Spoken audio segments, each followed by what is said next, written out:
one of the absolutely pathologic situations for any animal or human is to be able to access repeated dopamine surges without effort or any pursuit that's self-directed or that's directed, I should say. So for instance, cocaine, a drug which potently increases dopamine, or methamphetamine, which potently increases methamphetamine, but doesn't require any sort of adaptive action pursuit except to acquire the drug and spend money on it. No sacrifice. So what ends up happening is the circuit that gets rewarded is only the drug-seeking behavior, and no other behavior will give the kind of potent dopamine release that cocaine or methamphetamine will, which is why they are so pernicious.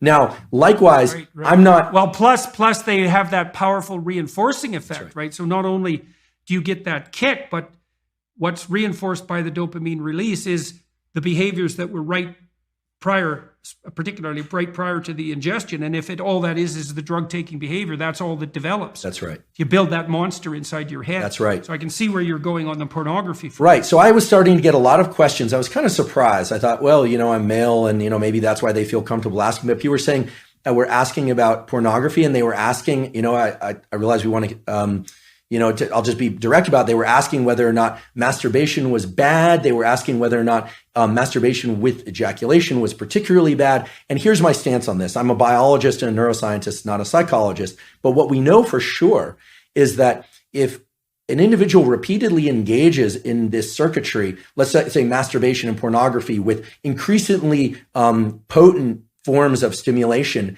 that are on a screen, a couple of things happen. First of all, what's being reinforced? What's being reinforced is a high dopaminergic response to watching other people engage in sexual behavior, which is very different than being in a first-person sexual experience. Okay, so right there, that what's being reinforced is not actually any kind of improvement in communication skills. It's voyeurism. And as these questions started to come in more and more, I started to realize there was a lot of kind of undertones of people talking about fear of or experience with sexual dysfunction that clearly pornography can lead to. And here I'm specifically talking about males. I actually don't know the literature on females. So here I'm talking about... Females don't use visual pornography to the same degree. I see. They use literary pornography. I see. So... So, and then you start to think about, okay, what happens in the cascade or the arc of sexual arousal and orgasm? What happens is that initially there's it's parasympathetically dominant, meaning if somebody is too stressed, they actually can't engage in sexual behavior. The arousal response doesn't occur. Erection is blunted, but the actual orgasm response and ejaculation is strongly associated with the so-called sympathetic nervous system, which has nothing to do with sympathy. It has everything to do with, it's a kind of a stress response. And then it reverses to a parasympathetic response. And a hormone called prolactin increases dramatically after ejaculation in males. What does that do? That blunts dopamine release and testosterone for a very long period of time, which makes sense if pair bonding and sort of, in our species anywhere, there's this idea that then other molecules would be exchanged with partners, pair bonding, potential for raising mates, etc. Without getting into a huge discussion about that, the point is this.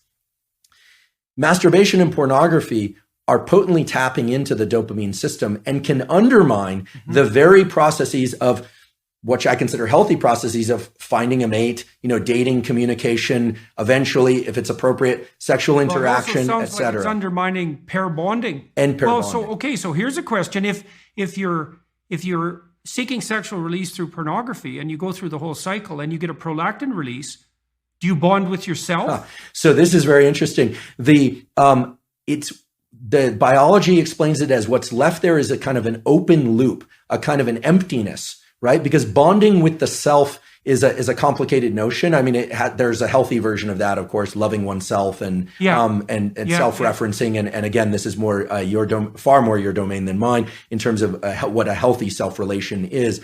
But in the absence of a real partner there, of an absence of real sexual partner, there's an open loop of neurochemicals, including oxytocin and prolactin. The dopamine, remember, dopamine goes up during pursuit, anticipation, then peaks and then crashes below baseline after orgasm and ejaculation. So this kind of low that people fear is putting them into an amotivated state. We can think of this, if I were to kind of expand on it, would be, it's this kind of neurochemical, psychological equivalent of making your home environment filthy for a while. not actually putting you into this positive amplification of dopamine. So it depletes the dopamine system.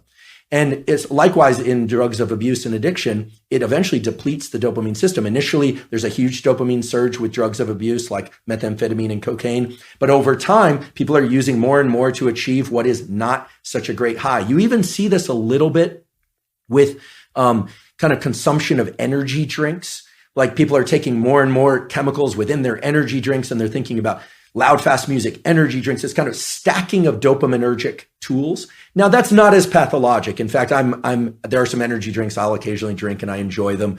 I don't think we need to be entirely afraid of pursuing or engaging in things that release dopamine. Obviously, healthy sexual behavior, food that we love, social engagement, all of these things can be dopaminergic.